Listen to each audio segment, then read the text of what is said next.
है।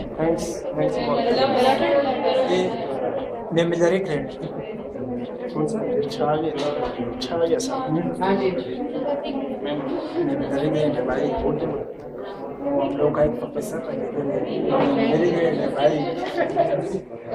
Name of slide memory gland और ये एल्वुलाई मिल्क और ये लेक्टिफेरस डक्ट और ये कनेक्टिव टिश्यू सेप्टा भी बोल सकते हैं। ठीक है, तो इसके मेन पॉइंट लेक्टिफेरस डक्ट और एल्वुलाई विद मिल्क मेन इसके लिए।